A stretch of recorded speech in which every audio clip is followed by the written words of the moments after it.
Getting ready to represent at the Arnold, so Barbell Apparel set me up with some new gear, and I even trimmed my beard. It's getting a lot of comments for how red, bloated, puffy I was in the last comment. People were asking me about my gluten allergy. It's my curse. I have to have a beard because of my chin. I can't not have a beard, but I also can't really have a beard. So I have to stay in this weird in between. But thank you everybody for your concern about my fat red face. Everyone knows front squats are good, but very few people do them religiously. Maybe the technique is just intimidating. Maybe they're not that sure about how to program them, or maybe they just don't like the pain. I mean, front squats kind of feel like you're doing a set of lunges to limit with an anaconda around your neck. Now, most people don't find that fun, but if you're one of the weirdos that do, well, the reward is huge. So I'm going to break down the ins and outs of front squats, what they can do for you, and why I love them as a staple in just about everybody's training arsenal.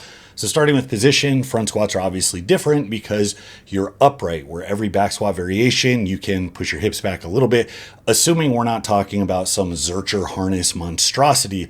The beauty of the front squat is that the barbell position requires the correct position.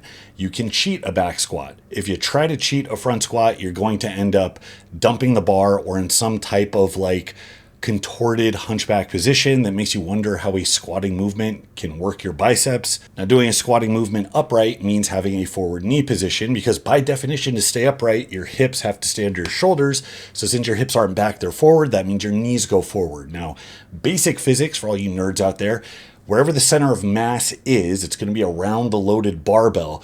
The horizontal displacement between that and the joint that's working, we call that a moment. The longer that is, the harder it is for the joint to move that load. This same principle, it's the reason that hamstring curls and leg extensions are harder when the pad is further down your leg. And it's the reason that a 10-pound plate is kind of easy when you're doing sit-ups, when you're holding it on your chest, but behind your head, it's really effing hard. So for this reason, the knees being in front of you, it is a more quadier version. The quads have to do a lot more work to extend the knee joint. And this is also the reason why elevating your heels is probably a good idea, either with a couple of plates or a pair of Olympic lifting shoes, since the forward knee position requires ankle flexibility that a lot of people just don't have. Now, front squats also usually lead to a deeper position where it's intuitive for many to kind of hit the brakes as they get closer to parallel on a squat. Some people a lot higher than parallel.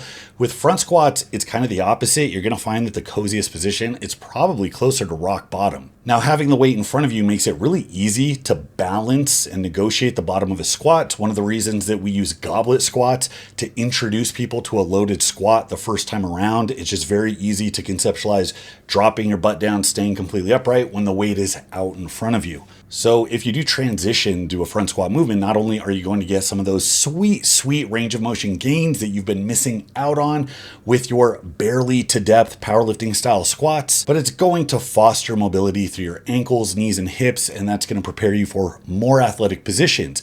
And then regular squats are going to feel like you put them on easy mode after. Now, the training effect of a front squat is going to make changes over your entire body, starting with the top where you have to actually hold the bar. It's going to have a profound effect on your shoulder mobility. It requires a certain amount, and just by virtue of doing it, you're going to maintain and probably improve that. Now, if you have the ability to do like an Olympic style front rack, go ahead and pat yourself on the back because you are ahead of the curve on this one. That is a great tool in your box, and it means that you can effectively set up for cleans, push presses, overhead presses, all the stuff I should be able to do as a strongman, but I have a hard time because I can't effing front rack. Also, if you can do this, your shoulders aren't as likely to be wads of knotted scar tissue that click and grind when you go to replace a light bulb. Your wrists, your lats, your triceps, they all need to be loose to get in this position, and you need good range on external rotation. This has to be really good to accommodate that front rack position. And if you can't do this, it just kind of means that your shit is all fucked up. Now, the good news is that even a crossover grip does require a bit of suppleness because you do have to flare your lats, round forward, get those shoulders out to create that shelf to put the bar on. So your thoracic spine, the muscles around your torso really have to open up to accommodate that. So even doing the cheater bodybuilding version of a front squat is still way better than not doing it at all. Now, going down the chain, front squats are also going to have a profound effect on your upper back and your midsection. And if you're new to this movement, it's going to absolutely destroy the ever-loving shit out of both of those body parts. The back can support just an immense amount of weight if you're able to build tension through the musculature that supports the spine. If you can take a deep breath and hold it while squeezing everything together, pulling it back, and then cramming your shoulder blades down, you'll be able to hold 800-pound yokes and 500-pound benches like they are just a mere sapling. Now, what happens if you do the opposite? If you roll the shoulders forward, if you stretch the muscles instead of contracting and tightening them, if you lose any semblance of stability or tightness, well, it should be kind of obvious. Instead of supporting the weight with the iron pillar that is your rigid spine, in this position, you will have turned your back into a slinky. As if back squats weren't bad enough, with a front bar position, every muscle between your tonsils and your sphincter now have to work overtime just to hold the same position. Yeah, I know it sounds super fun. You're gonna thank me once you try this. If you are new to these, or if you haven't done them for a while, do a few workouts beltless and see how your abs feel. Now, the main movers, what we normally consider when we think of muscular development, is gonna be the glutes, the quads, the hams. So starting out with the quads, fronts are normally thought of as a more quadier version of a squat, like we said, because the knee travels forward, creating a longer moment, which means that muscle has to work harder to move that joint with the same amount of weight. And you're also probably going through greater range of motion. So it's a 1-2 punch. You're getting a little lower, stretching the quad more, and doing so in a disadvantaged position. So it is good for growth and strength specifically on that muscle. Now, there's still a lot of hip extension going on, so something must be happening with the glutes and hamstrings. For the hips, there's now a shorter moment, shorter distance between the hip joint and the center of mass. So we can think of it as being quote unquote easier on the hips, but it's not really that easy. You can't forget about the rest of the movement. The glutes are what keep you upright. So at every point in the squat, when you're a little above parallel, the midpoint, getting close to lockout, the weight's in front of you. So the glutes do have to work harder proportionately in order to just maintain you as you stand up with the weight. And again, you're probably going lower than you're used to. There's probably a closer hip angle, meaning you're going to get a greater stretch to the hips, especially if you're kind of like a medium stance, kind of parallel-ish squatter, just scraping to get those white lights. That stretch is going to make up for a lot of what you lose in the actual leverage of having that shorter moment. So it's a bit of a trade-off there. If you're not used to these, you very well may feel that your glutes get lit up. Even though technically the hips aren't being as emphasized as much with sheer load, they do get stretched more. So whether it's harder on your glutes is going to depend on your build, how you typically squat, and what you are most recently acclimated to. All you have to really know is that nobody has excelled at front squats with small cakes. That's really not a thing. Now, on the other hand, people have put up monster front squats with small hamstrings. I remember talking to a college strength and conditioning coach who ran a very large CrossFit box, and he was lamenting how a main problem he had with a lot of his athletes were underdeveloped hamstrings. Reason being, so much of their work was some type of upright squatting type movement relative to any hinging like an RDL or an actual deadlift. It was high bar squats, front squats, full cleans, and on, even step ups where they were very upright. All of this hit the glutes and the quads heavily, but without isolating a hip hinge movement, you're really not going to grow the hamstrings that much because the hamstrings are weird. They cross both the knee and the hip. So as you sink into a squat, it's going to be stretching at your hip and shortening at your knee. And as you stand up, it's going to be stretching at your knee and shortening at your hip. So it kind of becomes this weird isometric exercise. That's not to say you don't use them or that it won't grow your hammies, but it is far from being a primary hamstring developer. So when we get into the weirdness of like Ripito hating front squats because they don't use a hammy, he has this idea that the way you should squat, it should be the way that uses all of the musculature, which assumes that you're using these movements to do everything, which is absolutely insane.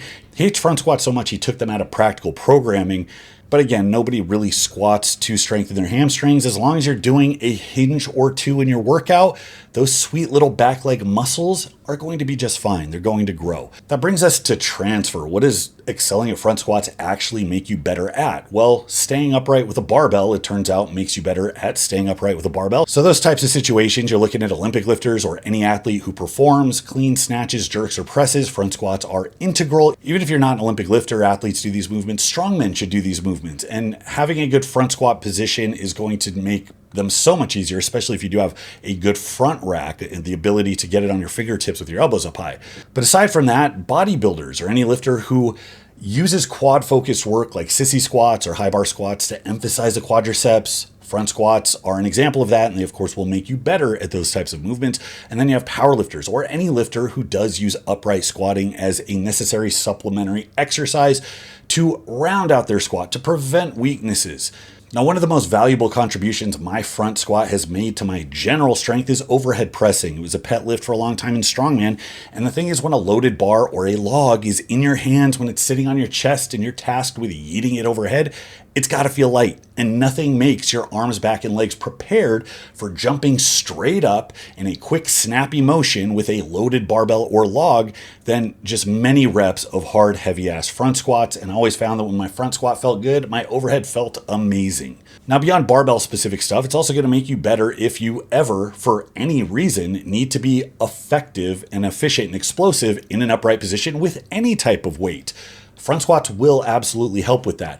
In strongman, this is most events. So we have like car deadlifts and trap bar deadlifts with the handles on the side. It's tempting to treat it as a deadlift with just slightly better leverages, but actually the best people are the ones that have monster leg drive. They can shove their hips forward, get as upright as possible, and just drive through the ground. And we get some really impressive poundages lifted when people are proficient at that. Now, with odd objects, you'll often see monster stones, kegs, and sandbags picked, shouldered, and loaded onto a platform. Now, the nightmarish deadlift build, you know, the lanky guys that look like the Thin Man, you'll see these guys use a hip swing to pull this off. They're strong on their posterior chain, their hip extension, so they try to do this kind of hip rocking motion to get the weight out, up, and back to swing it up, and it can be effective.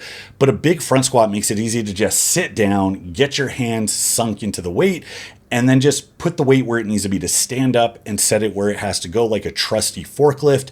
And that shitty spread out, like loosey-goosey posture with your upper back that I talked about earlier, well, it turns out that's exactly the position you're in when you're trying to get tight and wrap around a very large, awkward sandbag or keg.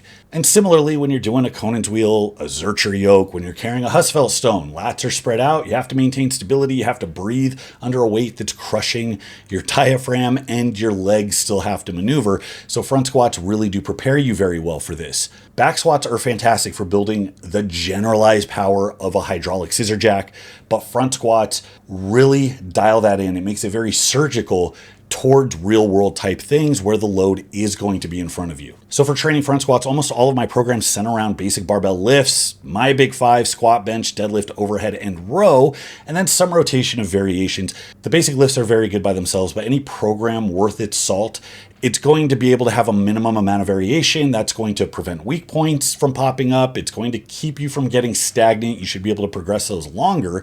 And it's not going to be quite as effing boring as programs that just focus on single lifts. In my programs in BaseStrengthLP, including block, Bullmastiff, 70s powerlifter, front squats are always a default squat variation just because for a wide population, they do so much so well. The results really haven't let us down yet. And speaking of front squats and BaseStrengthLP, 70s Powerlifter is becoming one of the most popular programs on that app, and there is just a shit ton of squatting with different variations in it. So you can find it in the app, you can find it in my book Base Strength, or you could probably find it in a spreadsheet on Lift Vault or something. One of our Discord members, Lars, just ran through it, and he put up a monster 82.5 kilogram improvement on his total using 70s Powerlifter while losing 6 kilograms of body weight. So I got that video coming out. These are the principles that I use when incorporating front squats into programs like 70s Powerlifter. First of all, always start with ample flexibility work. I always recommend this. It's in the app. It tells you the warm-ups you should go through. A lot of them are flexibility, mobility based. If you're gonna go with the front rack, you wanna do a few 30-second holds with the barbell to get your wrists, your elbows, your shoulders used to the weight, to get those muscles loosened up so it rides a little bit easier. Run through a few lat, tricep, rotator cuff exercises. That's going to just make every rep you do that much smoother. It's going to make it hurt less. And if you're trying to be one of these show-off front racker, front squatters, wrist wraps are also a pretty good idea. They make it a lot less painful. It's an easier run to getting to that point where you can keep that weight in your hand to get those elbows up. Now, getting the glutes and quads loosened up can make the bottom position feel a lot less trashy for people. And some of you might be able to do that by just sitting down on the bottom for like 20 seconds before you start jumping weight, your working set. Some of you might actually need to do things like a figure 4 stretch or a hamstring stretch or a couch stretch to get them loosened up. Again, it doesn't take a lot. A couple quick 20, 30 second stretches is going going to make the bottom position feel that much better. Now, the big one here is the ankles. I recommend everybody do ankle stretching beforehand because the success of this lift depends entirely on your ability to have your shin go forward, which directly tests your ankle flexibility. Many people have shitty ankle flexibility. You don't have to get super creative or weird with it. My favorite stretch is just to kneel down on your up leg, put both of your hands on that knee, and then push down as your knee goes forward. Hold it for about 30 seconds. A couple rounds, you're going to feel your ankles loosen up. And then, of course, you want to use either Olympic lifting shoes, a 2.5 pound plate, or whatever debris you see around the gym. Keep your heels elevated. There's some bonus points for doing it flat footed. You're just making your life harder. Now, front squats also shouldn't replace regular squats. They are a variation, a supplementary exercise. Back squats are just too good at building general strength. Front squats are close, but they're not close enough to replace that effect. It's not likely, but it is possible to have your front squat go up and have your back squat go down if you are not training it, because the movement patterns are specifically different. If you replace movements, they have to be similar. And the beauty of the front squat is that it is just different enough to really patch a lot of holes in your squat game and in your general athletic game. There's synergy when you do both of them, but if you're just front squatting, you're going to leave a lot on the table. So I always recommend that you do them after squatting, or you do them maybe as a main lift on a second day. But I don't think I'm being controversial here by saying front squats only. Yeah, you're going to grow, you're going to get stronger, but you are going to be leaving gains on the table. Now, front squats will also make you sore, but they're also generally more recoverable. This is important when you're trying to figure out how to map them out. If the positioning is new to you, you're going to be wrecked the first time you do them. That soreness, it's really profound. Your upper back, your mid back, your abs, your quads, even your glutes might have a rough week, but remember that that's local muscular fatigue. It gets better. You get used to it. But it's systemic fatigue we have to worry about. And front squats, in fact, squatting in general tends to be pretty low on the scale. Systemic fatigue is like your nervous system. Are you going to be struggling 7 days from now because your nervous system still isn't recovered, or there was just a ton of systemic fatigue built up from this exercise? Squatting stuff is pretty low. So even though you might feel wrecked and sore after you do it, you can handle a bit more frequency. You don't have to really be careful with how you program it in, aside from just managing the soreness that you feel. I mean, this isn't a green light to go do like the Bulgarian system front squat edition, but know that you can practice position multiple times a week. You can even do light stuff in between workouts to grease the groove. You're going to be fine. Many of you might walk around after your first run feeling like you got donkey kicked in the middle of your back, so you are going to want to let soreness be your guide. I don't recommend just jumping in if you're getting a back pump by just sitting up in a chair because you're not really recovered. But as that gets better, front squats are very easy to program in with a certain amount of effort, frequency, volume, and so on. Also, reps, they suck. They're terrible with front squats. They are that way with back squats, but it's worse for front squats. But you have to do them. You'll adapt to front squats much faster if you prioritize higher reps over multiple sets than if you just start chasing heavy weight, because heavy weight is associated with form breakdown. You're going to be up against those hard, strenuous reps right away, those vinegar strokes. That's immediately going to lead to the bar dumping, your elbows dropping. Instead of being an effective way to improve your athleticism, round out your squat, develop your legs, it's going to turn into some erector abdominal monstrosity. You don't want that. So set the work, the effort, the threshold somewhere below RPE, turtle taking a shit, and make sure you clock enough reps, double digits is preferable, with multiple sets. And what you're going to find is that that all counts, not just for metabolic fatigue, not just for volume that actually grows muscle, but also for skill work, practice work. You're greasing the groove, you're getting more efficient. And that is the third lever that people don't think about. People think about strain, they think about metabolic stress, and all the effort required for both of those. They don't think about skill. And front squat benefits a lot from skill type work. So more sets, more reps.